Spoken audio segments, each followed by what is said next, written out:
예, 새마을 운동 법률과 제도 두 번째 강의를 이어가도록 하겠습니다. 표 161페이지 표 5-2를 펴보시기 바랍니다. 거기 보시게 되면 제일 밑에 제가 엄령으로 새마을 운동 조직 육성법은 새마을 관련 단체를 통해서 지원을 받는 어떤 그런 법률로 정하고 있습니다. 제가 이제 여러분들이 이 내용을 알아야 되는 건 어떤 부분인가 하면 새마을운동 이런 공격을 받으면 새마을운동 같은 경우에 아직도 정부의 지원을 통해서 새마을운동 중앙회가 운영이 되고 있지 않느냐 이렇게 하게 되면 여러분들 보십시오. 여기에 대한민국 제향경우에 대한민국 제향군인의 청소년 교육 육성에 관한 법률을 해가지고 유네스코에 관한 활동 스카우트 지방문화 청소년 기부 한국여성개발원 등 많은 단체들이 많은 국가에서 정한 많은 단체들이 법률에 의해서 이렇게 지원을 받고 있습니다. 지원을 받고 있기 때문에 제가 말씀드렸죠. 누가 대통령이 되고 누가 국가 지도자가 되느냐에 따라서 본인이 전공했던 부분이냐, 관심했던 부분이냐, 또 국민의 여론이 당에 집중되는 부분에 대해서 이러한 단체들에 대한 어떤 지원 규모가 커질 수 있다. 지금 원래 같은 경우에는 의료나 코로나가 워낙 심하게 휩쓸고 있기 때문에 의료나 의료 시설, 기반 시설에 대한 단체나 어떤 조직 자체가 이제 행정적으로 많은 지원을 받는다. 그렇게 생각을 하시면 됩니다. 그러면 162페이지 여러분들 여기 운영관계법제, 추진관계법제 이런 부분은 일단 여러분들이 어려울 수 있으니까 제가 어떻게 이야기했습니까? 중앙정부에서 일어나는 법률과 시행령을 살펴보자. 지방정부에서 나타나고 있는 새마을 관련 조례와 영을 보자. 그리고 마을 단위에서 과거에는 현재에는 어떻게 이제 규약 자체가 형성되어 있는지 보자. 그 단계만 여러분들이 머릿속에 형성해서 이 부분을 끼 맞춰 버리면 이제 충분히 여러분들이 이 부분에 대해서 이해를 할 수 있습니다. 아쉬운 건 이런 부분이죠. 70년대 새마을운동이 가열차게 추진되면서 박정희 대통령이 돌아가시고 나서 새마을운동에 대한 부분은 모든 부분이 기구가 축소되고 인해서 이게 지방자치단체로 파급되기 이전에 이런 부분들이 모두 좀 축소되었습니다. 축소되었기 때문에 지금도 아쉬운 점은 지금 새마을운동 조직 육성법에 의거해서 제대로 조례를 제정된 지방자치단체가 많지 않습니다. 많지 않기 때문에 여러분들이 새마을 국제개발학과 학생이라 그러면 이런 부분에 관심을 가지고 잘된 지자체는 방문을 하고 그리고 아예 관심이 없는 지자체 같은 경우에는 독려하기도 하고 자극을 주기도 하고 이런 역할이 상당히 중요합니다. 이게 여러분들이 취업하고도 연계되고 또 공무원이 되었을 때 전공을 살릴 수 있는 분야가 되는 겁니다. 억지로 하자는 게 아니죠. 뭡니까? 개발도상국에서 새마을 운동을 배우고 싶다는데 배우고 싶다는데 가르쳐 주기 위한 어떤 시스템이나 체계나 법률 자체가 필요하다는 거죠. 왜? 공적개발원조에 수많은 예산을 쓰면서 새마을운동은 지금 일부분만 하고 있지 않습니까? 개발도상국에서 모든 개발도상 국가에서 한국이 왜 발전이 되었는지 그 부분을 배우고 싶어 한단 말입니다. 그렇다 그러면 그 시대에 한국의 1970년대, 80년대 시대에 한국을 주도했던 정책은 새마을운동하고 경제개발 5개년 계획인데 그 핵심 자체가 지금까지도 면면이 이어져 오고 그 원리 자체가 있다 그러면 여러분들이 이거를 가지고 조금 더 살려서 응용을 한다 그러면 우리가 국제사회에서도 주목을 받게 되고 이 학문 자체도 조금 더 큰 결실을 가져올 수 있다 그렇게 생각이 됩니다. 자, 새마을운동 중앙협의회 규정입니다. 이 법률하고 관련되는 부분들은 여러분들이 한번 읽어보십시오. 읽어보시고 제1조, 2조, 3조 구성은 이렇게 되어 있다. 목적은 이렇게 되어 있다. 이런 부분들입니다. 이런 부분들이고 그 다음에 164페이지 단계별 새마을 관련 법규와 조례 내용 이렇게 되어 있습니다. 이게 어떤 부분인가 하면 단계별로 구분했을 때 내무부에서 그리고 직할시도, 광역시 단위죠. 그 다음에 기초, 그리고 마을 단위에서는 새마을 운동, 새마을 계획, 새마을 사업에 대해서 어떠한 내용들을 법규와 조례에서 담고 있느냐 이렇게 되어 있습니다. 이런 부분이죠. 마을 규약 단위에서는 새마을 사업을 선정하고 어떤 추진하는 어떤 메커니즘이 들어갈 수 있고, 그 다음에 기초자치단체에서는 여기 보게 되면 계획의 타당성, 그 다음에 그 상위 단계에서는 사업을 선정하니까 심사를 하고 이제 이런 부분이죠. 그 다음에 이제 제일 중앙정부 단위에서는 지도 조정의 부분이 들어가 있다. 이런 부분입니다. 이런 부분이고. 자, 그 다음에 166페이지 새마을운동 관계 법제의 사례 해가지고 이것도 앞에 1절하고 연관되는 부분입니다. 새마을운동 조직 육성법은 여러분들이 법제처에 들어가서 한번 보십시오. 거기 보시면 최근에 개정된 게 2019년 12월 10일 일부 개정이 되었습니다. 일부 개정이 되었고, 새마을운동 같은 경우에는 보십시오. 자, 3조가 상당히 중요하네요. 출연금의 지급 등 국가나 지방자치단체는 새마을운동의 조직의 운영에 필요한 비용에 충당하기 위해서 출연금 및 보조금을 지급할 수 있다. 이렇게 되어 있습니다. 이렇게 되어 있다 그러면 새마을운동 조직, 주로 새마을운동 중앙회가 해당됩니다. 중앙회 같은 경우는 시, 도, 지부가 있고 중앙회가 있겠죠. 새마을운동 조직 운영에 필요한 비용이나 사업을 이제 계획서를 내게 되면 국회에서 이런 부분을 의결을 해서 결정을 하게 됩니다. 그러니까 계획서를 잘 내야 되고 주도 면밀하게 어떤 장기적인 비전을 가지고 한다 그러면 이 예산 자체를 점차 많이 확보할 수 있는데, 그리고 새마을중앙회 장이 제가 말씀드렸죠. 누구냐에 따라서 이 사업의 내용과 예산과 범위 자체가 달라질 수 있기 때문에 그런 부분이 상당히 아쉬운 부분이다. 이렇게 되어 있습니다. 이렇게 되어 있고, 그리고 무엇보다 이제 중요한 것은 새마을운동 조직 육성법에 근거해서 지방자치단체도 새마을운동 조직을 지원할 수 있다는 거죠. 그러면 지방자치단체가 새마을운동 조직을 지원할 수 있게 그 조직 자체는 어떤 내실을 기하고 시대의 변화에 맞는 대응성 있는 사업을 발굴을 하고 추진을 해야 되는 그런 역할과 의무를 가지고 있다. 그러니까 여러분들이나 이제 공부하는 학자의 입장에서는 논리나 어떤 사업의 컨텐츠를 제공하고, 그죠? 이 조직 자체는 같이 코어해서 민간학이라 그랬습니다. 같이 한다 그러면 새마을운동은 앞으로도 이제 많이 사업으로도 많이 발전할 가능성이 있다. 이렇게 저는 보고 있어. 167페이지 보시죠. 새마을운동 조직 육성법 시행령인 대통령령입니다. 새마을 조직 육성법 때 이렇게 영으로도 조금 더 구체적으로 이제 지정이 되어 있습니다. 법률이 있고 이제 영이 있습니다. 영까지도 여러분들이 법률의 범위 내에서 해석을 해내야 됩니다. 그 다음에 168페이지 보시게 되면 상훈법이라는 게 있습니다. 상훈법은 1971년 1월 14일 제정이 되었나요? 이렇게 돼가지고 상훈법 같은 경우에는 시행령에 훈장의 종류의 새마을운동을 추구하고 등급을 자립장, 자조장, 협동, 근면, 노력장으로 규정을 하고 있다. 예? 훈장 밑에는 이제 표창장입니다. 표창장을 주고 훈장을 주고 자극을 하는 거죠. 자극 잘하는 사람한테는 상을 주고 또 그 사례를 발표함으로 인해 가지고 더욱더 새마을운동의 동력을 더 크게 끌어당긴다. 이렇게 되어 있습니다. 자, 보십시오. 정부의 포상에는 훈장과 포장, 대통령 표창, 총리 표창, 국무총, 여러분들도 이제 학교 다닐 때 교장 선생님 표창장 있고 또 교육감 표창장 있고 그 단계가 있을 수 있겠죠. 이렇게 단계가 훈장, 포장, 대통령 표창장, 그 다음에 총리 표장, 이렇게 네 가지로 구분이 되어 있습니다. 구분이 되어 있고, 예, 여러분들 읽어보시면 알게 됩니다. 그러니까 이 상훈법의 개정을 통해서, 상훈법의 제정을 통해서도 새마을운동은 상당히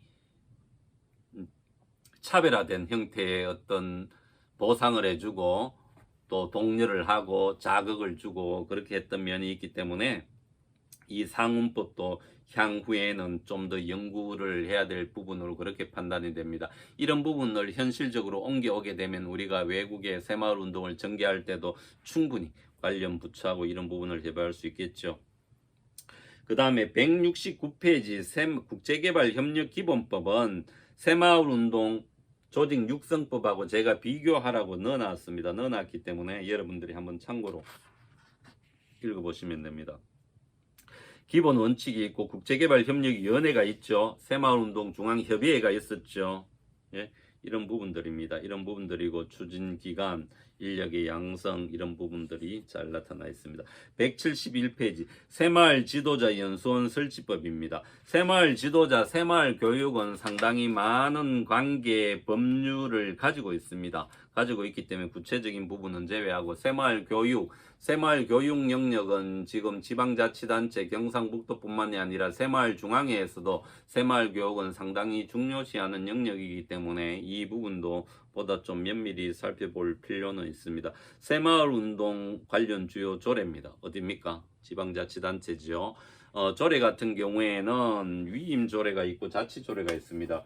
위임조례, 자치조례, 위임조례 같은 경우에는 중앙관계 법률에 근거해서 보다 구체적인 부분을 지자체에서 하기 위해서 하는 조례고, 자치조례 같은 경우에는 이제 대구시는 아니지만 각종 지방자치단체에서 인구가 줄어드는 걸 방지하기 위해서 출산 장려금을 그 자치단체만 준다든지 이런 부분은 이제 자치조례로 제정하는 겁니다. 자치조례, 위임조례.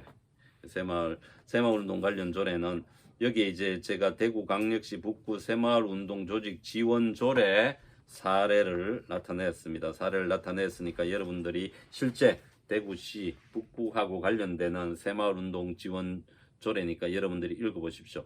목적이 있고 정의가 있다. 그 다음에 지원, 그 다음에 예우, 새마을기 개양, 그 다음에 새마을 시행규칙 이렇게 되어 있는데, 지금 여기에서 많이 부족한 부분이 현 시점에서 새마을 운동을 국제화시키는 부분에서 어떤 사업이 있고 어떤 조직이 있고 어떤 체계가 있고 이런 부분은 상당히 미흡한 부분입니다. 단순히 새마을 조직 자체를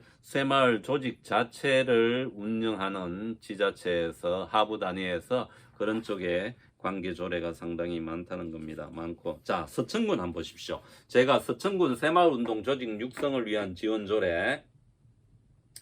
자, 여러분들이 시간이 된다 그러면 서천군 홈페이지에 가서 관련 부처에 이메일을 넣어도 좋습니다. 문의를 해도 좋고, 교수님이 그러시는데 영남대학교에서 공부를 했었는데 서천군이 새마을운동 조직 육성법 조직 지원 조례가 아주 잘 되어 있다고 들었습니다. 감사합니다. 그죠? 이런 멘트 자체는 날린다 그러면 더 이제 관련 공무원이나 이런 부분들이 이런 그 연구원들이 더욱더 관심을 가지고 이제 하겠죠. 보십시오. 다른 지자체하고는 완전히 다. 왜 그렇게 했습니까? 왜? 제가 2년 전에 서천군 조례를 보면서 서천군 홈페이지에 들어가가지고 서천군수, 그죠?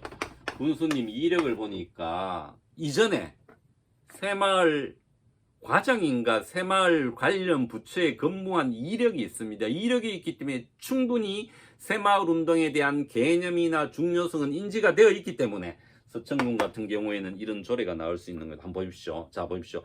이 조례는 새마을 조직 육성법에 따라 상위 법률에 따라 지역 발전을 위해 헌신 봉사하는 새마을운동 조직을 지원함으로써 새마을운동의 지속적인 추진과 새마을 정신을 개성 발전시키고 군정 발전에 기한데 그 목적이 있다. 명확하죠. 명확하고 정의. 조직은 쭉 나와 있습니다. 이런 조직이고 지원. 다음에 예산을 지원할 수 있다. 어떻게 됩니까? 사업이 딱 나와 있죠. 새마을운동 전국 충청남도 대회 및 행사 참가비, 새마을 조직 운영 활동비, 해외 보급을 위한 국제협력 사업비, 새마을 ODA입니다. 이게 새마을 ODA. 그 다음에 새마을 지도자의 역량 강화를 위한 워크숍 수련대회, 새마을 운동의 정신을 개성 발전시키기 위한 새마을날 기념식 행사비, 이웃사랑 나눔 활동비 이렇게 되어 있습니다. 지원 신청 및 정산 정보, 보조금, 보험가입, 포상까지 홍보지의 발간, 준용 이렇게 되어 있습니다. 부치, 이조를 공판으로부터 한다. 그죠? 시행일 이렇게 되어 있습니다. 이렇게 되어 있고, 자, 이 조례 같은 경우에는 제가 어떻게 보면 이제 해외 사업을 국제협력 사업비로 책정을 했다는 것만 해도 우리가 어떤 컨텐츠를 제공한다 그러면 어떻게 상당히 탄력을 받을 수 있다고 생각을 합니다. 그렇기 때문에 여러분들이 이 서천군과 같이 새마을 운동, 새마을 조직, 새마을 관련 조례가 제대로 지방자치단체에서 제정이 된다 그러면 여러분들의 진로나 여러분들의 전공이나 연구를 살리는 데 있어서도 상당히 긍정적인 역할을 하게 될 겁니다. 그렇기 때문에 서천군 사례는 제가 별도로 이렇게 빼냈습니다. 자, 그 다음에 시군 새마을 소득금고 운영관리조례 새마을 소득금고 소득사업에서 1974년 79년도에 이렇게 조례로 지정이 되었습니다. 조례로 지정이 되어서 지방자치단체 범위 내에서 이제 소득 관리를 하고 그렇게 구판장 사업이 있죠. 공동창고 이런 부분들이 다 여기 있네요. 생산기반 사업, 농지 조성, 마을 농장, 염전 조성, 공동작업장, 구판장 이런 부분들이 새마을 소득 금고 운영 관리 조례를 통해서 예산을 확보하고 또 이익을 관리를 하고 이렇게 되어 있었다. 예? 상당히 이 부분도 중요한 부분입니다. 새마을 단위 규약, 새마을 관련 주요 규약 이렇게 되어 있습니다. 이게 뭐라 그랬죠? 현재 여러분들이 마을에 있는 아파트 관리 규약을 펼쳐놓고 보면 상당히 유사한 면을 이제 발견할 수 있습니다. 아파트 관리 규약에서는 아파트 입주자 대표 회장을 선출하듯이 여기에는 새마을 지도자를 선출을 하고 이제 어떻게 새마을 사업을 정하고 어떻게 운영하고 이런 부분들이 자세히 나와 있습니다. 이 총회라는 부분이 나와요. 총회, 회원, 기능 이렇게 되어 있습니다. 이렇게 임원, 회의, 진행. 그리고 새마을 주민 총회 규약도 있습니다. 총회를 어떤 식으로 운영을 해야 된다. 여러분들이 읽어보십시오. 제가 이번에 중간고사를 이제 스크랩을 하면서 아직 제가 자세히 다 읽어보지는 않았습니다. 읽어보지는 않았는데 몇몇 학생 같은 경우에는 교재 내용을 좀 충분히 설명을 해줬으면 좋겠다 이렇게 이야기하는 학생도 있습니다. 그런데 이제 교수님들마다 강의하는 방법이 다릅니다. 이 교재는 새마을 교재 자체는 제가 집필을 했던 교재이기 때문에 다 제 머릿속에 있습니다. 있기 때문에 일일이 여러분들한테 읽어가면서 하게 돼버리면 시간도 많이 소요될 뿐만 아니라 강의가 상당히 지루하게 됩니다. 그러니까 제가 여러분들이 읽어보십시오 하는 건 여러분들이 읽어보시면 됩니다. 읽어보시면 되고 제가 강의 시작하기 전에 핵심적인 부분을 여러분들한테 반복적으로 이야기할 겁니다. 그 부분을 개념을 가지고 읽어보면 여러분들이 충분히 학습할 수 있는 부분이기 때문에 가급적 저는 이제 읽으면서 강의를 진행하고 이런 부분을 조금 탈피하려고 합니다. 그렇기 때문에 여러분들 혹시 그런 방법에 익숙해져 있는 학생 같은 경우에는 또 제 방법도 좀 익숙해지면 좋겠다. 그렇게 이제 제가 말씀을 드리고 또 제가 관련 유튜브 동영상 항상 이 학문이라는 그런 거는 현실에 두 발을 딛고 있을 때 더 힘이 생기는 겁니다. 예? 그렇기 때문에 저는 항상 제가 여러분들한테 강의하면서 관련 유튜브 영상이라든지 시적인 부분을 연계해서 링크를 시키니까 꼭 이번에는 조례 관련 부분을 지방의회 관련 부분을 링크를 시킬 겁니다. 그러니까 이런 부분입니다. 제가 학기 초에도 이야기를 했는데 자 보십시오. 여러분들이 경산시가 영남대학교가 경산시에 소속이 되어 있지 않습니까? 지리적으로는. 그렇다 그러면 경산시 의회 정도는 여러분들이 방문을 해서 새마을 관련 조례나 국제개발 관련 조례가 어떻게 제정이 되고 어떻게 추진되고 있는지는 그거는 여러분들이 경산시라 그러면 경산시에 소속된 영남대학교의 학생이라 그러면 거기에 대한 의무와 책임은 있다는 겁니다. 있기 때문에 그런 부분을 실질적인 부분을 이야기하는 겁니다. 그렇게 여러분들이 실질적인 부분으로 나아갈 때 조금 더 이 학문은 더 발전이 되고 여러분들의 진로도 더 확장이 된다 이렇게 말씀을 드리고 싶습니다. 네, 이상입니다. 다음 강의 이어가도록 하겠습니다.